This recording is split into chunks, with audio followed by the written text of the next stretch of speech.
मुझे आज भी वो दिन याद है जब मैंने अपनी ज़िंदगी की सबसे बड़ी गलती की थी, प्यार में भरोसा करने की।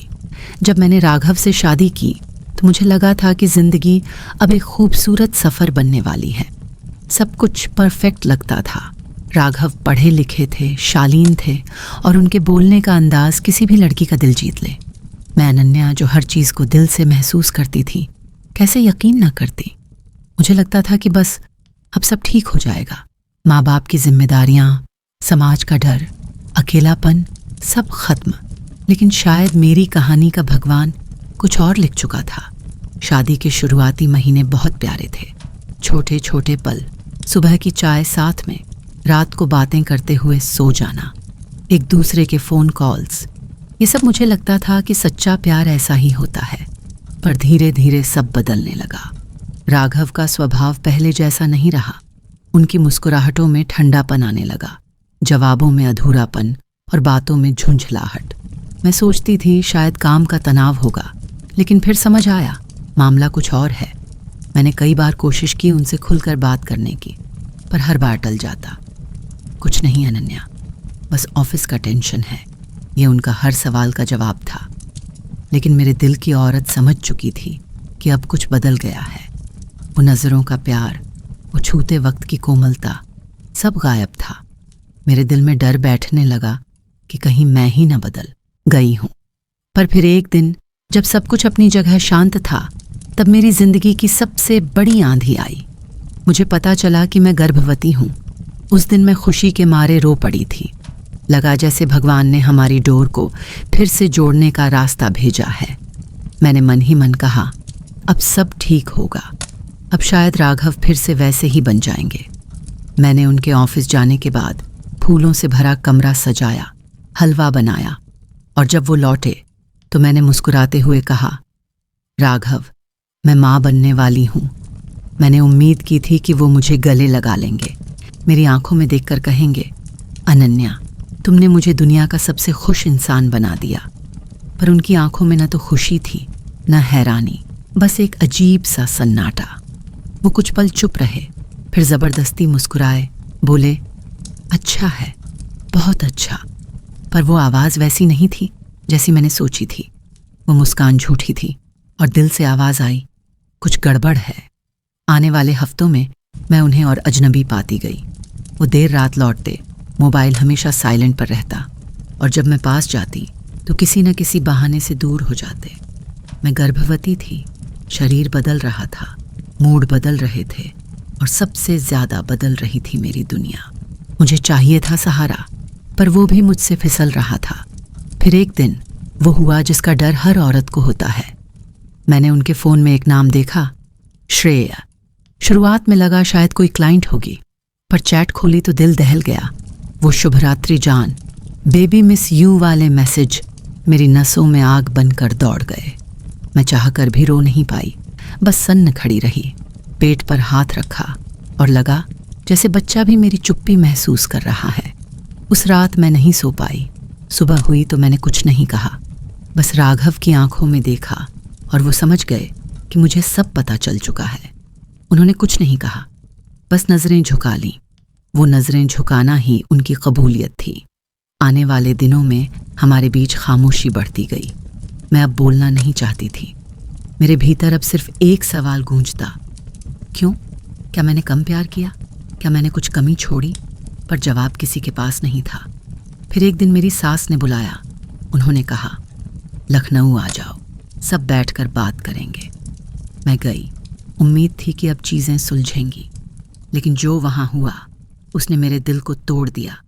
पूरे परिवार के सामने मेरी सास ने सीधी बात कही, जो भी बेटे को जन्म देगी वही इस घर में रहेगी। मुझे पहले लगा शायद मैंने गलत सुना, लेकिन नहीं, वो सचमुच यही कह रही थी। मेरे पेट में पल रहा बच्चा उनके लिए कोई भावना नहीं, बस एक उम्मीद का लिंग था। मेरे गले से आवाज़ नहीं निकली।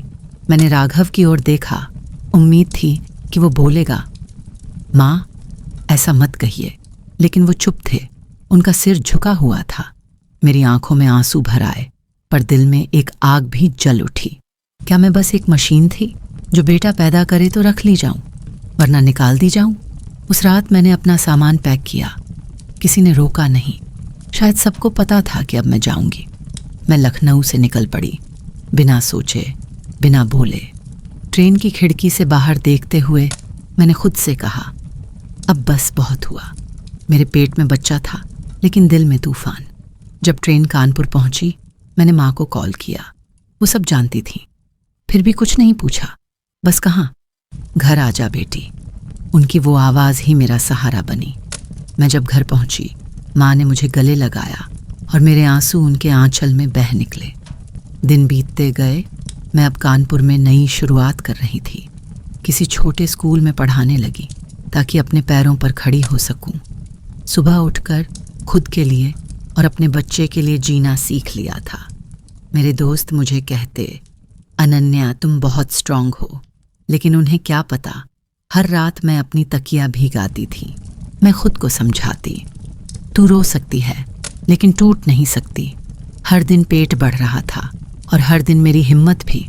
राघव की कोई खबर नहीं थी, पर एक दिन मेरी एक पुरानी सहेली ने बताया कि राघव अब अपनी प्रेमिका श्रेया के साथ रह रहा है और वो भी गर्भवती है।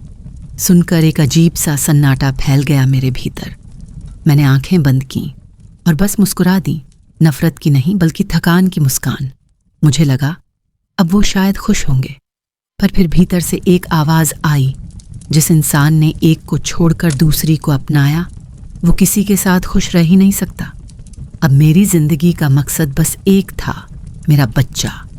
मैं उसे इस दुनिया में प्यार से लाना चाहती थी, चाहे वो लड़का हो या लड़की। मैंने हर वो चीज़ की जो एक माँ अपने अजन्मे बच्चे के लिए करती है। कभी कभी रात को पेट पर हाथ रखकर बात करती, तू मेरी वजह है जीने की, तू ही मेरा संसार है। उन बातों में एक सुकून था, जैसे वो भीतर से जवाब देता हो। महीने गुजरते गए। मैं डॉक्टर के पास जाती, रिपोर्ट्स ठीक आती, लेकिन थकान कभी ख़त्म नहीं होती थी। कई बार मैं सोचती, काश राघव साथ होते तो शायद ये सफ़र आसान होता, लेकिन फिर खुद को याद दिलाती, वो साथ होते तो शायद मैं आज जिंदा भी ना होती, क्योंकि जो आदमी अपने बच्चे के लिंग पर औरत को परखे, वो कभी पिता नहीं बन सकता। एक दिन अदालत से तलाक के कागज़ आए। जब मैंने उन पर साइन किया, हाथ कांप रहे थे, आंसू आंखों से निकलने को थे, पर मैंने रोका। मैंने खुद से कहा, ये आंसू अब आज़ादी के हैं। उस पल लगा जैसे मेरे कंधों से कोई भारी बोझ उतर गया हो। अदालत की वो ठंडी दीवारें, जज की आवाज़, सब पृष्ठभूमि में गुम हो गए। बस मैं थी और मेरे भीतर पलता बच्चा। मैंने सोचा, अब हम दोनों अपनी दुनिया बनाएंगे। शाम को जब मैं घर लौटी, माँ ने पूछा, सब हो गया? मैंने सिर हिलाया। उन्होंने कुछ नहीं कहा, बस मेरा माथा चूमा। उसे एक स्पर्श में मुझे सुकून मिला। मैंने सोचा, रिश्ते लहू से नहीं, भावना से बनते हैं, और माँ सबसे सच्ची होती है। दिन धीरे धीरे गुजरने लगे। मैं अब जिंदगी के साथ समझौता नहीं, दोस्ती कर रही थी। हर सुबह सूरज उगता और मैं सोचती, आज का दिन मेरे बच्चे के लिए अच्छा होगा। कभी माँ के साथ हंस लेती, कभी पुराने गीत सुनती, कभी खिड़की से बाहर झांककर अपने पुराने दिनों को याद करती। हाँ, दर्द अब भी था, पर अब वो मेरे भीतर जगह बना चुका था, जैसे कोई पुराना जख्म जो अब टीसता नहीं, बस याद दिलाता है कि वो कभी था। और उसी दर्द में एक अजीब सी ताकत थी। मैं जानती थी, आगे जो भी होगा मैं संभाल लूंगी। दिन धीरे धीरे अपनी चाल से चलते गए। मौसम बदला, आसमान का रंग बदला, लेकिन मेरी जिंदगी का रंग अब भी एक जैसा था, सादगी से भरा पर भीतर से मजबूत। मैं अब कानपुर के छोटे से घर में अपनी माँ के साथ रहती थी। घर पुराना था, दीवारों पर नमी थी, लेकिन उस घर में जो अपनापन था वो किसी आलीशान बंगले में भी नहीं मिलता। माँ सुबह पूजा करती, धूप अगरबत्ती की खुशबू घर भर में फैल जाती, और मैं खिड़की के पास बैठकर अपने बढ़ते हुए पेट को सहलाती। अब ज्यादा दिन नहीं बचे बेटा, या शायद बेटी, मैं मुस्कुरा देती। अब मुझे फर्क नहीं पड़ता था। मेरे लिए बस एक बात मायने रखती थी कि मेरा बच्चा इस दुनिया में प्यार से आए, न कि शर्तों पर। मेरी डिलीवरी की तारीख करीब आ रही थी। डॉक्टर कहती थी सब ठीक है, पर शरीर थक जाता था। कई बार रात को नींद नहीं आती, तो मैं उठकर पानी पीती और चुपचाप बालकनी में बैठ जाती। आसमान में तारे चमकते और मैं उन्हें गिनते गिनते अपने भीतर के डर को शांत करने की कोशिश करती। क्या मैं अच्छी माँ बन पाऊंगी? ये सवाल हर रोज़ उठता था और हर बार भीतर से एक छोटी सी आवाज़ आती, हाँ, क्योंकि तूने दर्द झेला है और जिसने दर्द झेला हो वही सबसे अच्छा प्यार करना जानता है। इसी बीच एक दिन मोहल्ले की औरतें मेरे घर आईं, कुशलक्षेम पूछने। उनमें से एक बोली, सुना है तेरे पति ने फिर से शादी कर ली? मैं मुस्कुराई, कहा, हाँ सुना है। उन्होंने पिटी से मुझे देखा जैसे मैं कोई दुखद कहानी हूँ, पर मुझे अब उनकी नज़रों की परवाह नहीं थी, क्योंकि मैं जान चुकी थी किसी और के दुख पर दया करना आसान है, लेकिन किसी का दुख जीना सबसे मुश्किल। फिर वो दिन आया, मेरी डिलीवरी का दिन। दर्द असहनीय था। माँ अस्पताल के बाहर बेचैन थी, मैं अंदर लेटी थी, पसीने में भीगी हुई, और मन में बस एक ही प्रार्थना थी, भगवान बस मेरा बच्चा ठीक रहे। समय जैसे थम गया था और फिर नर्स ने कहा, बधाई हो, बेटी हुई है। मैंने आंखें खोली और उस छोटी सी जान को पहली बार देखा। वो नन्ही थी, गुलाबी गाल और चमकती आंखें, जैसे पूरी दुनिया की मासूमियत उस चेहरे में बस गई हो। मेरे आंसू अपने आप निकल पड़े। मैंने उसे छाती से लगाया और महसूस किया कि अब मेरी जिंदगी पूरी हो गई है। मैंने उसके माथे पर किस किया और फुसफुसाई, तू मेरी जीत है। डिलीवरी के बाद मैं कुछ दिनों तक अस्पताल में रही। मेरे मायके वाले सब मदद कर रहे थे। माँ हर दिन मेरे लिए खिचड़ी बनाती और वो छोटी सी परी मेरी गोद में सो जाती। उसके रोने की आवाज़ भी मेरे लिए संगीत जैसी थी। लेकिन फिर ठीक 7वें महीने एक दिन कानपुर की एक पड़ोसी अस्पताल आई और बोली, अनन्या, पता है तेरे पति की वो औरत श्रेया, उसे भी बच्चा हुआ है। मैंने मुस्कुराया, कहा, अच्छा? उसने कहा, हाँ, सब बहुत खुश हैं। दिल्ली के प्राइवेट हॉस्पिटल में हुआ है। सबको पूरा भरोसा था कि बेटा होगा। मैंने उस दिन कुछ नहीं कहा, बस अपनी बेटी को गोद में उठाया और उसके नन्हे पैरों को देखा। मुझे लगा ये पैर जिस भी रास्ते पर चलेंगे वो रास्ता रोशनी से भर जाएगा। लेकिन अगले दिन दोपहर को जब मैं दूध पिला रही थी, माँ ने मोबाइल पर एक खबर पढ़ी और ठिठक गईं। उन्होंने मुझे देखा और धीरे से कहा, अनन्या, राघव की पत्नी को बेटी हुई है। मैं एक पल को शांत रही, फिर धीरे से पूछा, और बच्ची कैसी है? माँ बोली, थोड़ी कमज़ोर है, डॉक्टर कह रहे हैं विशेष देखभाल की ज़रूरत है। उस पल मेरे मन में कोई खुशी नहीं थी, कोई बदला नहीं था, बस एक अजीब सी चुप्पी थी। मैंने उस मासूम बच्ची की कल्पना की जो शायद अभी किसी मशीन के बीच सांस ले रही होगी। मेरे भीतर एक टीस उठी, किसी की सज़ा कोई बच्चा क्यों भुगते? और फिर मैंने अपनी बेटी को देखा। वो मेरी उंगली पकड़े मुस्कुरा रही थी। उस मुस्कान में जवाब था, जो सही करता है भगवान उसके साथ होता है। आने वाले दिनों में मुझे कई बातें पता चलीं। राघव का परिवार जो पहले मुझे नीचा दिखाता था, अब भीतर से टूट चुका था। उनकी सास जो कहती थी जो बेटा पैदा करेगी वही रहेगी, अब खुद को कोस रही थी। लोग बातें कर रहे थे, कर्म का फल तो मिलना ही था। लेकिन मैं किसी की बात पर खुश नहीं हुई। मुझे बस दुख था कि लोगों की सोच इतनी छोटी क्यों होती है कि बेटी के जन्म को हार मान लेते हैं। एक शाम जब मैं अपनी बेटी को सुला रही थी, तभी दरवाजे पर दस्तक हुई। माँ ने दरवाज़ा खोला। बाहर राघव खड़ा था, चेहरे पर थकान, आंखों के नीचे गहरे काले घेरे और कपड़ों में सादगी। उसे देखकर मेरा दिल धड़क उठा, लेकिन आंखों में कोई नरमी नहीं आई। माँ ने चुपचाप मुझे देखा और बाहर चली गई। वो धीरे धीरे कमरे में आया, बोला, कैसी हो अनन्या? मैंने कहा, ठीक हूँ, और तुम? वो कुछ पल चुप रहा, फिर बोला, मैंने बहुत गलती की, बहुत। उसकी आवाज़ टूटी हुई थी। मुझे लगा था सब कुछ मेरे कंट्रोल में है, लेकिन जब जिंदगी ने सब छीन लिया तब समझ आया मैंने सबसे कीमती चीज़ खो दी। मैंने अपनी बेटी की ओर देखा, वो शांति से सो रही थी। मैंने कहा, ये रही तुम्हारी बेटी। वो कुछ पल उसे देखता रहा, फिर उसकी आंखों से आंसू निकल पड़े। शायद पहली बार उसे एहसास हुआ कि उसने क्या खोया है। उसने कहा, क्या मैं उसे गोद में ले सकता हूँ? मैंने कहा, ज़रूर। उसने झुककर धीरे से उसे उठाया।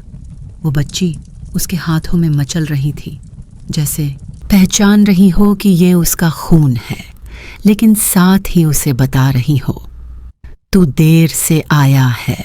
राघव ने उसकी ओर देखा और फुसफुसाया, मुझे माफ़ कर दो। मैंने कुछ नहीं कहा। अब मेरे अंदर वो गुस्सा नहीं था, बस एक दूरी थी। मैंने कहा, राघव, तुम अपने बच्चे को देखने आ सकते हो, लेकिन हम कभी एक परिवार नहीं बन पाएंगे। वो सिर झुकाकर बैठ गया। आंखों में पछतावा था, पर वक्त बीत चुका था। कुछ रिश्ते ऐसे होते हैं जो टूटने के बाद जोड़ने की कोशिश में और बिखर जाते हैं। कुछ दिनों बाद वो चला गया। जाते वक्त उसने कहा, तुम्हें देखकर लगता है इंसान अपनी गलती से भी बेहतर बन सकता है। मैंने बस मुस्कुरा दिया। साल गुजरते गए। मेरी बेटी अनाया अब बोलने लगी थी, हंसने लगी थी, मेरी उंगली पकड़कर चलती थी। मैं अब कानपुर के उसी स्कूल में स्थायी शिक्षिका बन गई थी। जिंदगी ने धीरे धीरे अपनी लय वापस पा ली थी। अब भी कुछ रातें ऐसी होती जब अतीत की यादें आ जाती, लेकिन अब मैं उनसे डरती नहीं थी। मैं उन्हें मुस्कुराकर देखती और कहती, धन्यवाद, तुमने मुझे मजबूत बनाया। एक दिन स्कूल में मदर्स डे था। बच्चे अपनी माँओं के लिए कार्ड बना रहे थे। मेरी बेटी मेरे पास आई, अपने छोटे से हाथों से एक कार्ड पकड़कर बोली, माँ, ये तुम्हारे लिए। कार्ड पर टेढ़े मेढ़े अक्षरों में लिखा था, माँ, तुम मेरी सुपर हीरो हो। मैं उस पल रो पड़ी। वो आंसू खुशी के थे, सुकून के थे, और उस सफ़र की मंजिल के थे जिसे मैंने अकेले तय किया था। मुझे अब समझ आ गया था कि ज़िंदगी में जीत किसी और को हराने में नहीं, बल्कि खुद को माफ़ करने में है। मैंने राघव को माफ़ कर दिया था, उसकी माँ को भी, क्योंकि अब मेरे दिल में कोई जगह नहीं बची थी नफ़रत के लिए। वो जगह मेरी बेटी ने भर दी थी। शाम के वक्त जब मैं अनाया को गोद में लेकर बालकनी में बैठती, तो उसे आसमान के तारे दिखाती और कहती, देख, वो तारा तेरे पापा का है, वो अब अच्छा इंसान बनने की कोशिश कर रहा है। वो हंस पड़ती, पापा का तारा, और मैं भी मुस्कुरा देती। जिंदगी अब बहुत साधारण थी, पर हर पल में अर्थ था। मैंने जाना कि माँ होना सबसे बड़ा सम्मान है। किसी रिश्ते की मुहर की ज़रूरत नहीं, किसी समाज की स्वीकृति की ज़रूरत नहीं। रात को जब मैं उसे सुलाती तो मन ही मन खुद से कहती, अनन्या, तू हार कर भी जीत गई, क्योंकि मैंने एक बेटी को जन्म दिया जिसने मुझे फिर से जीना सिखाया। उस दिन मैंने आईने में खुद को देखा, वही चेहरा, लेकिन आंखों में अब डर नहीं बल्कि आत्मविश्वास था। मैंने मुस्कुराकर कहा, अब मैं पूरी हूँ। और फिर धीरे से मेरी बेटी ने नींद में कहा, माँ, और मैंने उसके माथे पर किस किया। लगा जैसे पूरी दुनिया उस एक शब्द में समा गई हो। जिंदगी की हर चोट, हर आंसू, हर धोखा उसी एक लम्हे में माफ़ हो गया, क्योंकि आखिरकार मैंने समझ लिया था, प्यार अगर सच्चा हो तो वो किसी से नहीं, खुद से शुरू होता है।